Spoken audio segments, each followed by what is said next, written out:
అందమైన దక్షిణ భారత గ్రామంలో పచ్చని పొలాలు, పక్షుల కిలకిళ్ల మధ్య ఇద్దరు పిల్లలుండేవారు.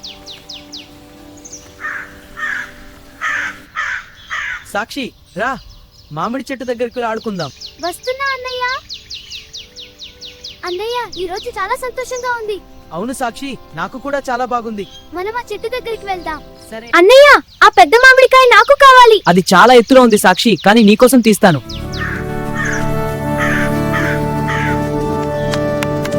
అన్నయ్య జాగ్రత్త.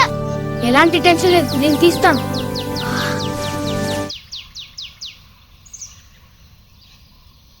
అయ్యో, కొంచెం గాయమైంది, కానీ పర్లేదు. అన్నయ్య, నా కోసం నువ్వు గాయపడ్డావు. పర్లేదు సాక్షి, నీ సంతోషం నాకు ముఖ్యం. లేదన్నయ్య, మనం పంచుకోవాలి. అన్నయ్య, ఈ మామిడికాయని మనం పంచుకుందాం. అవును సాక్షి, మంచిది. ఇదిగో పెద్ద ముక్క నీకు. ధన్యవాదాలు సాక్షి. తిను అన్నయ్య. నువ్వే బెస్ట్ సాక్షి. నువ్వేనా హీరో అన్నయ్య.